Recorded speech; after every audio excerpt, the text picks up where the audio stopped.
Engineering पढेको अनुभव भएको छ त्यति, तर अनुभव गरेको छैन, शपथै लिएको छैन।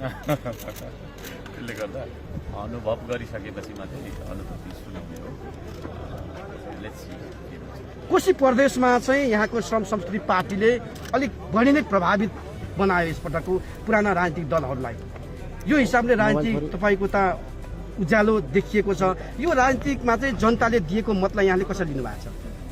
एकदम धेरै के अरे धन्यवाद भन्न चाहन्छु।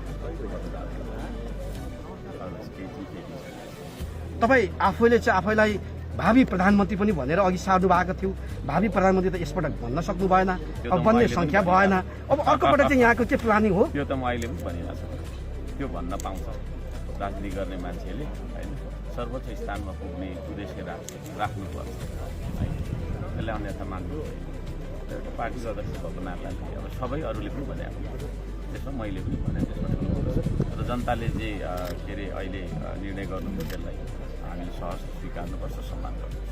तपाईँ धरानको उपमेयर हुँदाखेरि अलिक फरक ढङ्गले प्रस्तुत हुनुभएको थियो, मेयर हुँदाखेरि अलिक फरक ढङ्गले प्रस्तुत हुनुभएको थियो, अलिक नमुना बन्नुभएको थियो।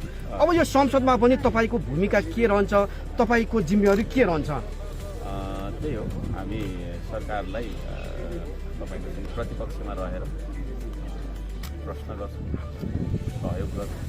सरकारले गर्नुपर्ने काम जे छ त्यसलाई चाहिँ एउटा प्रतिपक्षले पनि सहयोगै गरिआउँछ होइन। आलोचनाबाट पनि हामी सिकिरहेको हुन्छौँ, विरोधहरूबाट पनि सिकिरहेको पर्छ। म कता जाँदैछु भन्ने कुराहरू हामीलाई निर्धारण गरिदिन्छ। त्यसले गर्दाखेरि हामी सरकारलाई यो देशलाई सघाउने पक्षमा नै छौँ।